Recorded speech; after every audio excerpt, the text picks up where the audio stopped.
പ്രിയപ്പെട്ട ശാലോം പ്രേക്ഷകരെ, നിത്യജീവൻ്റെ പാതയിലേക്ക് സ്വാഗതം. ഇതിനോടകം നമ്മൾ പല എപ്പിസോഡിലൂടെയും കർത്താവ് പല വ്യക്തികളിലും മഹത്വപ്പെടുന്നത് നമ്മൾ കണ്ടു. ഇന്നേ ദിവസം ഒരു സാധാരണക്കാരിയായ വീട്ടമ്മ തൻ്റെ വ്യക്തി ജീവിതത്തിൽ വചനം ഹൃദയത്തിൽ കടന്നു ചെന്നപ്പോൾ എപ്രകാരമാണ് അത് മാംസം ധരിച്ചതെന്ന് നമ്മളോട് പങ്കുവയ്ക്കാൻ പോവുകയാണ്. ജെറമ്യാ പ്രവാചകൻ്റെ പുസ്തകം 31-ാമത്തെ അധ്യായത്തിലെ 33 മുതലുള്ള വാക്യങ്ങൾ പറയുന്നുണ്ട്. ആ ദിവസങ്ങളിൽ ഇസ്രായേലുമായി ഞാൻ ചെയ്യുന്ന ഉടമ്പടി ഇതായിരിക്കും. എൻ്റെ നിയമങ്ങൾ ഞാൻ അവരുടെ ഉള്ളിൽ നിക്ഷേപിക്കും. എൻ്റെ വചനം അവരുടെ ഹൃദയത്തിലെഴുതും. വചനം ഹൃദയത്തിലെഴുതി കഴിഞ്ഞാൽ ദൈവത്തിൻ്റെ ജനമായി തീരുന്ന മക്കൾ, ദൈവം നമുക്ക് പിതാവും നാം ദൈവത്തിൻ്റെ ജനവുമായി തീരും. ഈ ഒരു അനുഭവത്തിലേക്ക് വന്ന ഒരു സഹോദരി തൻ്റെ വ്യക്തി ജീവിതത്തിൽ വിവാഹത്തിന് മുമ്പ് തന്നെ മാമോദീസയിൽ കിട്ടിയ സന്നിവേശിത വരപ്രസാദം ഒരു നല്ല ഭക്തയായിട്ടാണ് അവൾ മുന്നോട്ട് പോയിരുന്നെങ്കിലും നവീകരണ ധ്യാനത്തിലൂടെ യേശുക്രിസ്തുവിനെ സ്വന്തം ജീവിതത്തിൽ രക്ഷിതാവും നാഥനുമായി സ്വീകരിക്കാൻ ഇടയായപ്പോൾ ഹൃദയത്തിൽ കിടന്നിരുന്ന ആ ദൈവസ്നേഹാഗ്നി പ്രവർത്തനങ്ങളായി പുറകോട്ട് വന്നപ്പോൾ ഊട്ടുശാലകളിലും ഹോസ്പിറ്റലുകളിലും എന്തിനധികം ഒരു മതാധ്യാപിക എന്ന നിലയിലെ കുഞ്ഞുങ്ങളിലേക്കും വചനമായി എങ്ങനെ കടന്നു ചെന്നു കാണുവാൻ വേണ്ടി നമുക്ക് മുണ്ടമ്മേലിലുള്ള സീനായുടെ വീട്ടിലേക്ക് പോകാം. വഴിയും സത്യവും ജീവനുമായ ദൈവത്തിന്റെ മുൻപിൽ അനവരതം ജീവിതം സമർപ്പിച്ച സമർപ്പിതരെയാണ് നിത്യജീവന്റെ പാതയിൽ നാം കണ്ടെത്തിപ്പോകുന്നത്. ഇത് എറണാകുളം മുണ്ടംവേലിയിലെ സീന എന്ന കുടുംബിനി. തന്റെ കുടുംബത്തിലെ ഉത്തരവാദിത്തങ്ങളോടൊപ്പം അനേകം ശുശ്രൂഷകൾക്കായി സഞ്ചരിക്കുന്ന ഒരു ജീവിതം.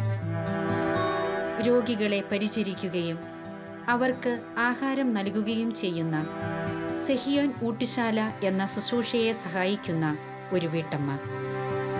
തൻ്റെ ജീവിതത്തിൽ ദൈവം നൽകിയ വചനാനുഭവങ്ങൾ എപ്രകാരമാണ് ഫലം നൽകുന്നതെന്ന് നമ്മോട് പങ്കുവയ്ക്കുന്നു. നിത്യജീവൻ്റെ പാതയിൽ ഇതിനോടകം പലരും കടന്നുപോയി.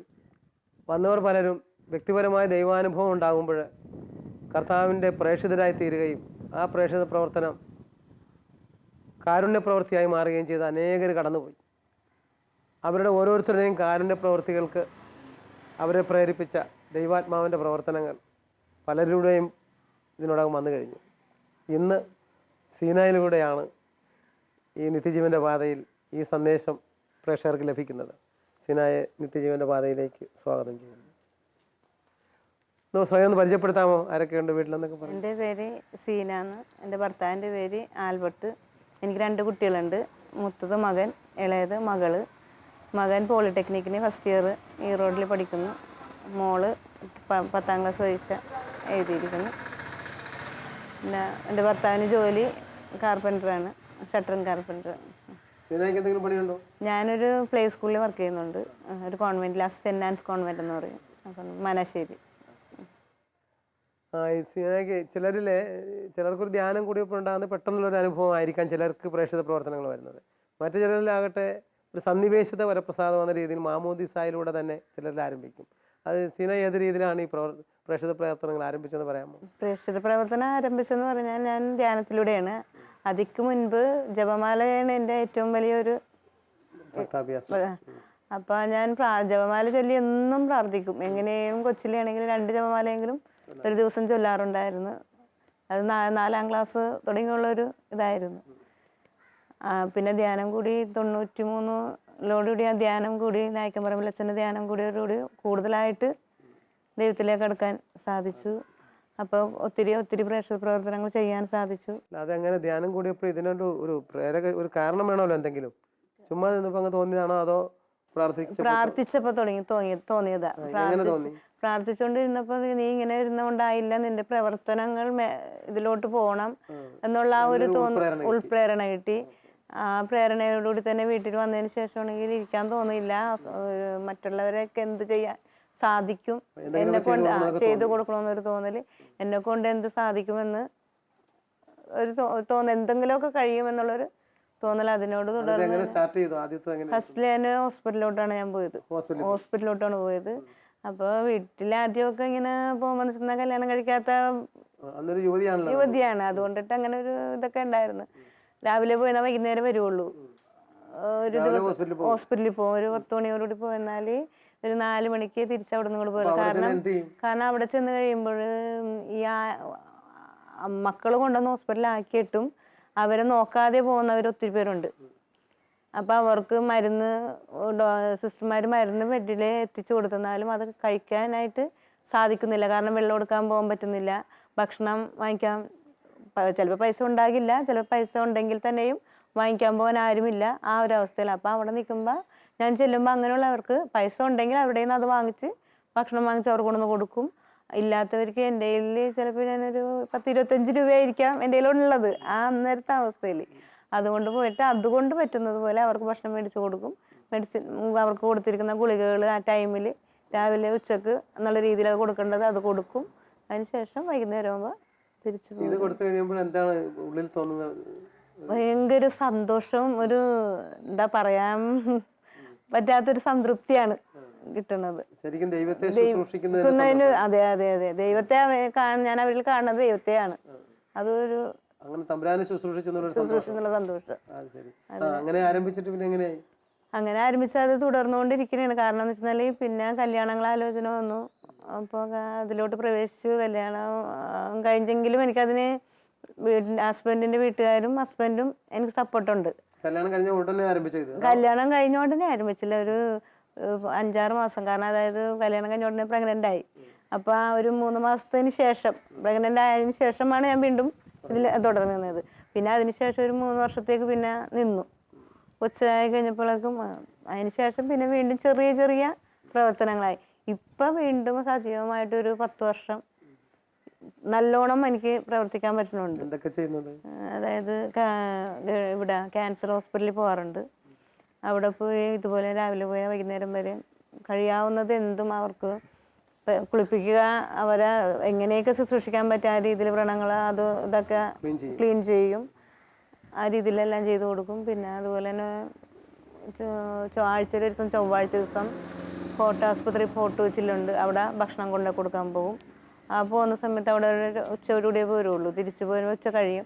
കാരണം അവിടെ രോഗികളുണ്ടെങ്കിൽ ആ രോഗികൾക്ക് മരുന്ന് വാങ്ങിച്ചു കൊടുക്കാൻ പോകും. പിന്നെ ഊട്ടുശാല പ്രവർത്തനമുണ്ട്.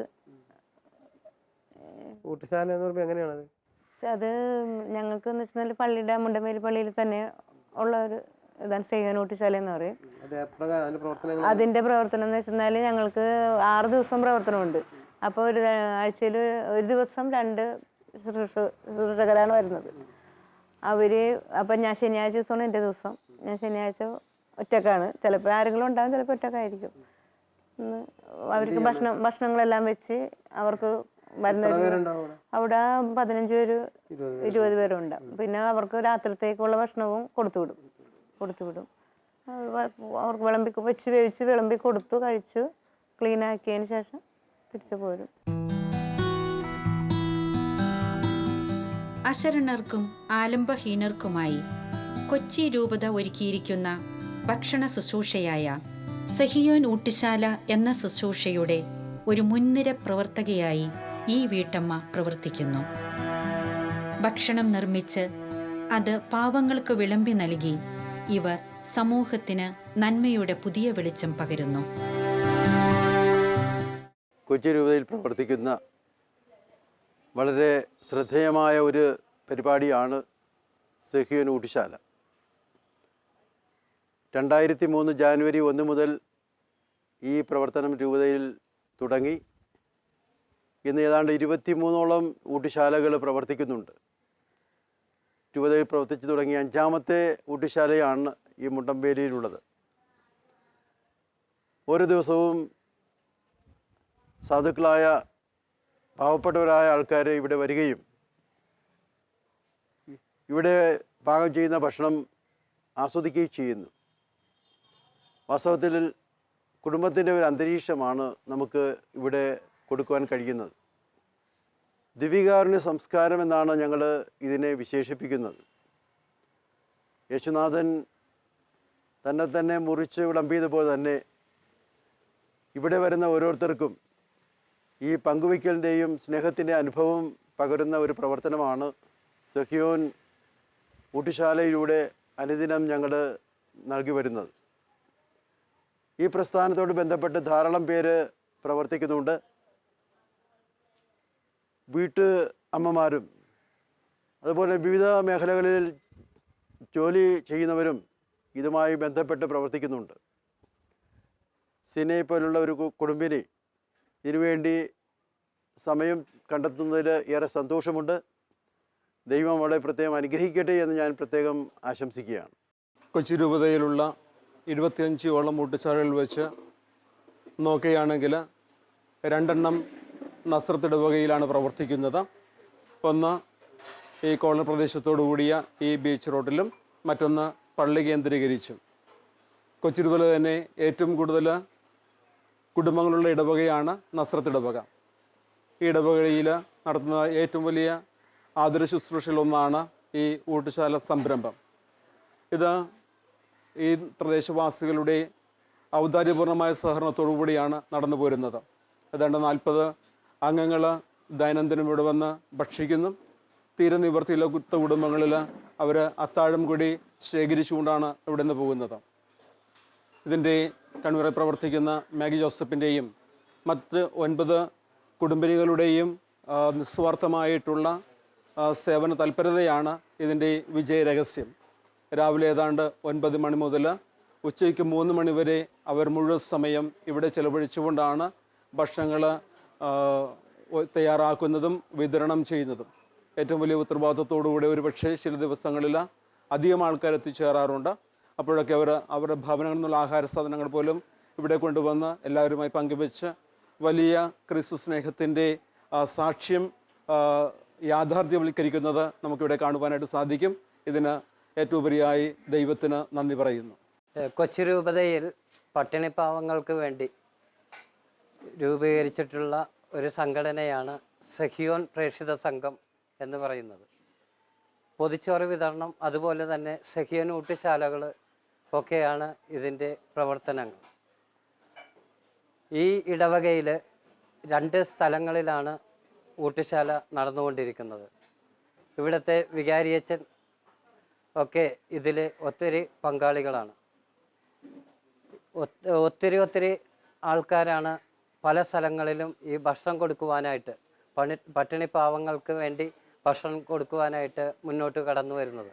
ഒത്തിരി പരിസരവാസികളാണ് ഇവിടെ വന്ന് ഭക്ഷണം വെക്കുകയും അവർക്ക് പാവങ്ങൾക്ക് ഭക്ഷണം വിളമ്പിക്കൊടുക്കുകയും ചെയ്യുന്നത്. ജോലിക്ക് പോകുന്ന ആൾക്കാരാണെങ്കിലും കിട്ടുന്ന സമയങ്ങളിൽ ഇവിടെ വന്ന് പ്രവർത്തിക്കാറുണ്ട്.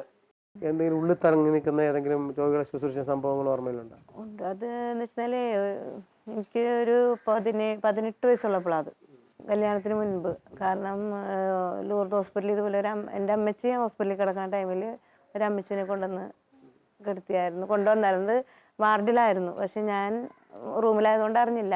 അമ്മച്ചിയുടെ ശുശ്രൂഷ എല്ലാം കഴിഞ്ഞതിന് ശേഷം വാർഡിലേക്ക് ചെന്ന് ശുശ്രൂഷ നോക്കാൻ പോയപ്പോഴേക്കും ഈ അമ്മച്ചി വരുന്ന ഭയങ്കര ഞെരുങ്ങലും പ്രയാസമൊക്കെ. അപ്പോൾ അങ്ങോട്ട് പോകുമ്പോഴേക്കും അടുത്ത് കിടക്കുന്ന കട്ടിലേച്ച് മോളെ അങ്ങോട്ട് പോകണ്ട, അവിടെ കൊണ്ടുവന്ന് ഇട്ടിട്ടും പോയിട്ടും ആരും വന്നിട്ടില്ല, അവർക്ക് തീരെ വയ്യെന്ന് തോന്നണമെന്നും പറഞ്ഞു. സ്ഥലം നോക്കിയേക്കട്ടെ ചേച്ചി എന്നും പറഞ്ഞ് ഞാൻ അത് വകവയ്ക്കാതെ അങ്ങോട്ട് പോയി നോക്കിയപ്പോഴും ചോദിച്ചപ്പോൾ പറഞ്ഞത് എനിക്ക് മൂത്രം ഒഴിക്കണം മോളെ, എന്നെ ഒന്ന് പിടിച്ച് ടോയ്ലറ്റിൽ കൊണ്ടുപോകുമെന്നാണ് ചോദിച്ചത്. ഞാൻ പറഞ്ഞ് അമ്മച്ചി പോരണ്ട, കാരണം എനിക്ക് പൊക്കാൻ പിടിച്ചാൽ പറ്റില്ല, വീണ് പോകും. വീണ് പോകും. കാരണം എന്ന് വെച്ചാൽ ഒത്തിരി വണ്ണമുണ്ട്, തുണിയും ചട്ടയൊക്കെ കൊടുക്കണൊരു.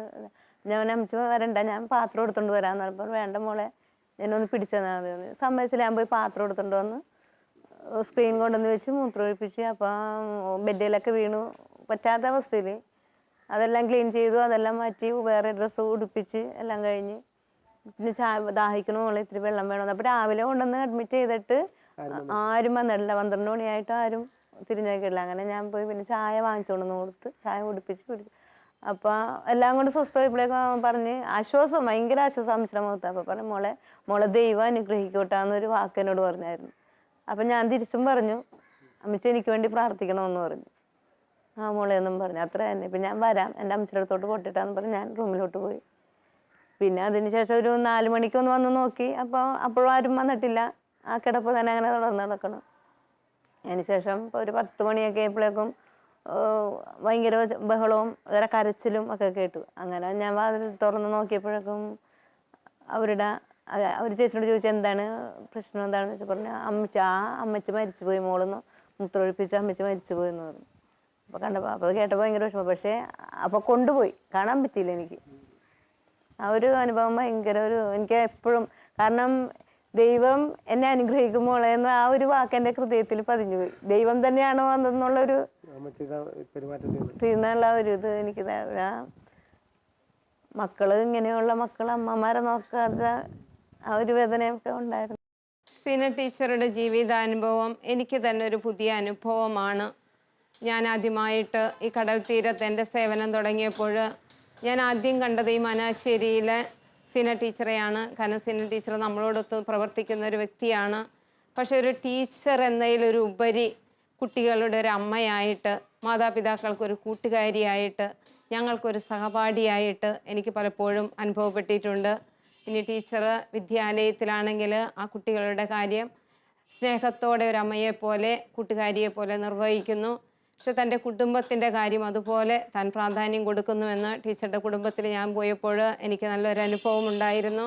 അതുപോലെ തന്നെ പള്ളിയിൽ എന്തോ ഒരു കാര്യങ്ങളും വേദപാഠത്തെക്കുറിച്ച്, ബൈബിളിനെക്കുറിച്ച് മത്സരങ്ങൾ ഉണ്ടാകുമ്പോൾ ഇനി സീന ടീച്ചർ മാത്രമല്ല, തന്നോടത്ത് തൻ്റെ ഭർത്താവിനെയും മക്കളെയും ഉയർത്തുവാനായിട്ട് ആൾ ഒത്തിരി പരിശ്രമിക്കുന്നതായിട്ട് ഞാൻ പലപ്പോഴും എനിക്ക് അനുഭവങ്ങൾ ഉണ്ടായിട്ടുണ്ട്. കാരണം ബൈബിളിനെക്കുറിച്ച് കൂടുതൽ പറിക്കുവാനും ചോദ്യങ്ങൾ, അതിൻ്റെ ഉത്തരങ്ങൾ കണ്ടുപിടിക്കുവാൻ ആൾ എങ്ങനെയൊക്കെ വഴി കണ്ടെത്തുന്നു. ഇവർ കുടുംബ ജീവിതത്തോടൊപ്പം ഇതിന് പ്രാധാന്യം കൊടുക്കുന്നത് എടുത്തു പറയേണ്ട ഒരു കാര്യം തന്നെയാണ്. അപ്പോൾ ഒരു കുടുംബിനിയായ ഇദ്ദേഹത്തിന് എങ്ങനെ ഇതൊക്കെ ചെയ്യാൻ സാധിക്കുന്നു? കുട്ടിയുടെ മക്കളുടെ കാര്യങ്ങൾ നോക്കണം, ഹസ്ബൻഡിൻ്റെ സംഭവം, അവരെല്ലാവരും അങ്ങനെ സഹകരിക്കുന്നു നമ്മളോട്? അതായത് അപ്പനും മക്കളും എനിക്ക് നല്ലോണം സപ്പോർട്ടിങ് ഉണ്ട്. എൻ്റെ മകനടക്കമുണ്ട്. കാരണം ഇപ്പം മകനിപ്പോൾ ഇവിടെ ഇല്ല, പഠിപ്പിക്കാൻ പോയേക്കണ കൊണ്ടിട്ട് ഇല്ലായിരുന്നുള്ളൂ. അല്ലെങ്കിൽ ഹോസ്പിറ്റലിലാണെങ്കിലും മകൻ വരും, മോളും വരാറുണ്ട്. പിന്നെ ചേട്ടനെന്ന് വെച്ചെന്നാൽ ജോലിക്ക് കൊണ്ടിട്ട് ഇല്ല. എന്നാലും തന്നെക്കൊണ്ട് ചെയ്യാവുന്നത് എന്തും ചെയ്തോന്ന് പറഞ്ഞ് സപ്പോർട്ടും ഉണ്ട്. പൈസയുടെ അതും എനിക്ക് എങ്ങനെ വേണമെങ്കിലും എടുത്ത് ചെലവഴിക്കാം, ആ ഒരു ഇതും തന്നിട്ടുണ്ട്. കുടുംബ പ്രാർത്ഥനയുടെ കരുത്തും സ്നേഹവും ഇവർക്ക് തണലാകുന്നു. തൻ്റെ മക്കളെയും ഈ ശുശ്രൂഷകൾ പരിശീലിപ്പിക്കുവാൻ ഇവർ പരിശ്രമിക്കുന്നു. ദൈവം ഹൃദയത്തിൽ നൽകുന്ന ആഴമായ വചനാനുഭവം ശുശ്രൂഷകൾക്ക് വേണ്ട കരുത്തായി മാറുന്നു. ഇന്ന് പലപ്പോഴും പലർക്കും ഇപ്പോൾ ഈ ഒരു ഡേ കെയറിൽ പോയാൽ ഇത്ര പൈസ കിട്ടാനുണ്ട്.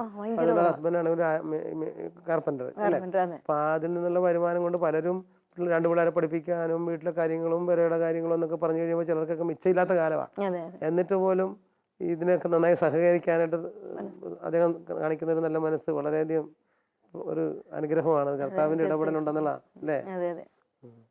പിന്നെ ഇതിനുള്ള ശക്തി ആർജിക്കുന്ന എങ്ങനെയല്ല? പ്രാർത്ഥനാ ഗ്രൂപ്പ് പ്രാർത്ഥനയുണ്ട്. പ്രാർത്ഥനാ ഗ്രൂപ്പ് എന്ന് വെച്ചാൽ പ്രാർത്ഥന എന്ന് വെച്ചാൽ പ്രെയർ ഗ്രൂപ്പ് ഉണ്ട് പള്ളിയിൽ. അപ്പം അതിന് പിന്നെ പരിശുദ്ധ കുർബാന, അതാണ് എനിക്ക് ഏറ്റവും വലിയൊരു പ്രചോദനം. കാരണം എന്ന് വെച്ചാൽ അത് ദിവ്യബലി അർപ്പിച്ചിട്ടേ എന്തിനും പോകത്തുള്ളൂ. അത് പിന്നെ കൊന്ത ഒരു ദിവസം എങ്ങനെയായാലും എനിക്കൊരു 5 കൊന്തയെങ്കിലും എത്തിക്കാൻ പറ്റും. 5 കൊന്ത ഞാൻ ചൊല്ലും ഒരു ദിവസം എങ്ങനെയല്ല. അതായത് എൻ്റെ പെറ്റിൻ്റെ അടിയിൽ എൻ്റെ കൊന്ത ഉണ്ടാകും. കൊന്ത എടുത്ത് തപ്പി കണ്ണ് തുറന്നാൽ തൊപ്പി കൊന്ത എടുത്തതിന് ശേഷമേ എണീക്കത്തുള്ളൂ. ആ ഒരു അനുഭവമാണ് എനിക്ക്. കൊന്തയിൽ നിന്നാണ് എനിക്കെല്ലാം ലഭിച്ചിരിക്കുന്നത്. എന്തുണ്ടെങ്കിലും അത് മാതാവിൻ്റെ ജപമാല മധ്യസ്ഥ അതാണ് എന്നുള്ളതാണ് എൻ്റെ വിശ്വാസം. കുടുംബ പ്രാർത്ഥന എല്ലാവരും അത് എന്ന് വെച്ചാൽ 4ാം ക്ലാസ് തുടങ്ങി ഇവർ പ്രാർത്ഥന.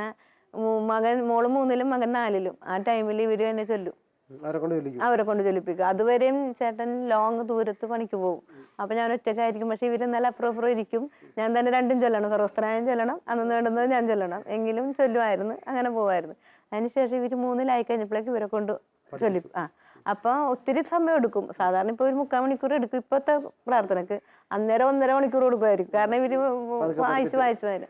എന്നാലും ആ ഇത് ഇപ്പോഴും തുടർന്നുകൊണ്ടിരിക്കുന്നത് ഇല്ല. അപ്പം ഇപ്പം ഇന്ന് മോഹൻ ചൊല്ലിയാൽ നാളെ മകള് ചൊല്ലും. അതിനപ്പം യുദ്ധമാണ്. ഇപ്പം മകൻ വന്നു കഴിയുമ്പോൾ കൊടുക്കുകയില്ല. അങ്ങനെയുള്ള ഒരു ബുദ്ധിമുട്ട് ഉണ്ട്. എന്നാലും നല്ല രീതിയിൽ പ്രാർത്ഥന. അതുപോലെ ഭർത്താവ് ജോലിയും കഴിഞ്ഞ് വന്നാൽ പുറത്തോട്ടുള്ള പോക്ക് അങ്ങനെ ഒന്നുമില്ല, വീട്ടിൽ തന്നെ ഉണ്ടാകും ഫുൾ ടൈം.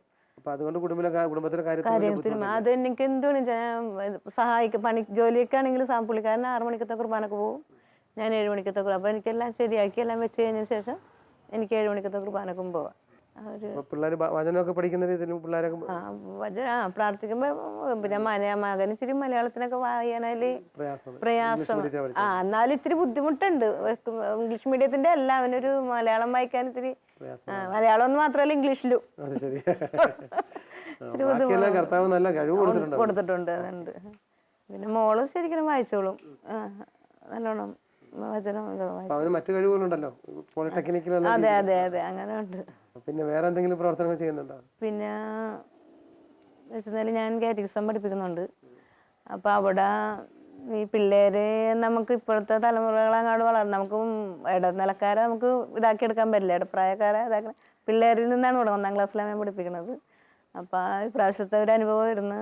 ക്രിസ്മസിന് ഞാൻ പറഞ്ഞു, നിങ്ങൾ ആഡംബരം ചുരുക്കിയിട്ടും നമുക്ക് ക്രിസ്മസ് ആഘോഷിക്കുന്നത് നമുക്കൊരു അനാഥാലയത്തിൽ പോയി നമ്മുടെ പിള്ളേരെ പോലെ പങ്കുവെച്ച്. കാരണം അപ്പനമ്മ ഇല്ലാത്ത കുഞ്ഞുങ്ങളുണ്ട്.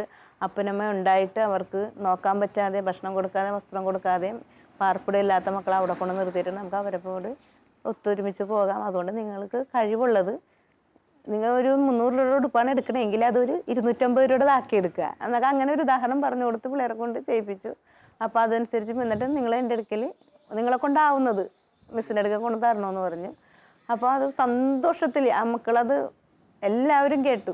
എല്ലാവർക്കും സന്തോഷമായിരുന്നു. 10-20 പിള്ളേരോളം വന്നു. 22 പിള്ളേരാണ് ഉള്ളത്. പക്ഷേ 20 പിള്ളേർ പൈസ തന്നു.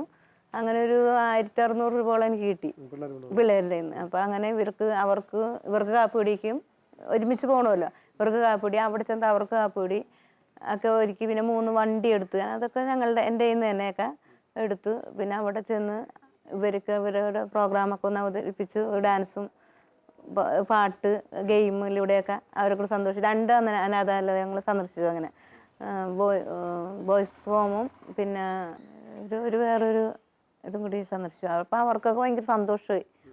അങ്ങനെ ഒരു ചൊരുടി തിരിച്ചു പോന്നു. അപ്പോൾ അവിടെ അതുപോലെ ഒരു നേരത്തെ ഭക്ഷണത്തിനുള്ള പൈസ 2 സ്ഥലത്തും കൊടുത്തു. അത് നമ്മുടെ ഇതിൽ നിന്നൊക്കെ തന്നെ സാധിച്ചു. അത് ഇപ്പോൾ ഞാൻ പറഞ്ഞില്ലേ, ഉപവാസപ്പെട്ടിയുണ്ട് വീട്ടിൽ. അപ്പോൾ 6 മാസമാകുമ്പോഴേക്കും എങ്ങനെയെന്ന് നോക്കിയെന്നാലും ഒരു 1800-2000 രൂപ മറ്റേ എനിക്ക് ഉണ്ടാവും. അപ്പോൾ ആ ഉപവാസപ്പെട്ടിയിൽ നിന്ന് എടുത്തിട്ടാണ് കൊടുത്തത്. അങ്ങനെ ഒരു സ്ഥലത്ത് കൊടുത്തു 2000 തികച്ചു കൊടുത്തു. പിന്നെ ഒരു സ്ഥലത്ത് 1500 കൊടുത്തു. അങ്ങനെ നല്ലൊരു രീതിയിൽ ഈ പ്രാവശ്യത്തെ ക്രിസ്മസ് പിള്ളേർക്കും അതുങ്ങൾ. അപ്പോൾ പിറ്റേ ദിവസം ക്ലാസ്സിൽ വന്നപ്പോൾ പിള്ളേർക്ക് ഒരുപാട് ചോദ്യങ്ങളുണ്ടായിരുന്നു. മിസ്സേ, അവിടെ ഉള്ളവർക്ക് ആർക്കും അപ്പനും അമ്മ ഇല്ലാത്തവരാണോ? ഇല്ല.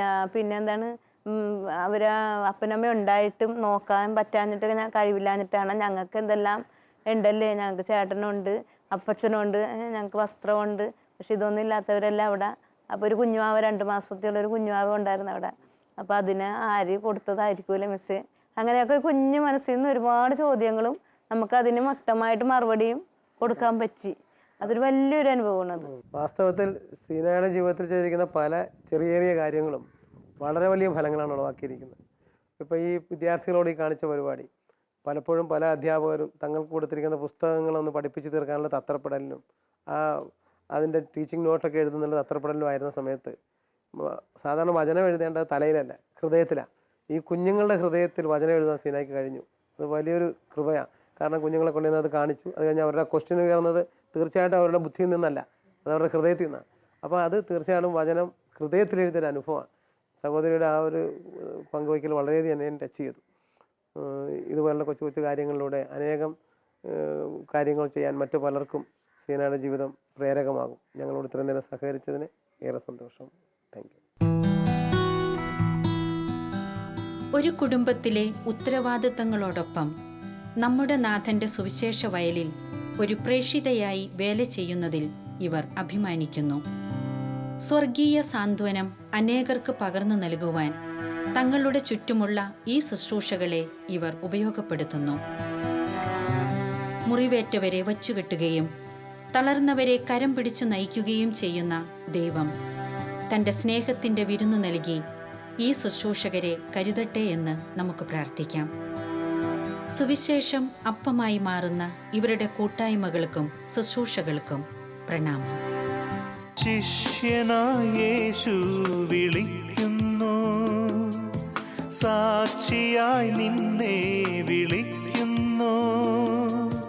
കലപ്പയിൽ കൈവച്ചു പിന്തിരിഞ്ഞിടാതെ യേശുവിൻ സാക്ഷിയായി നീ നീങ്ങണം.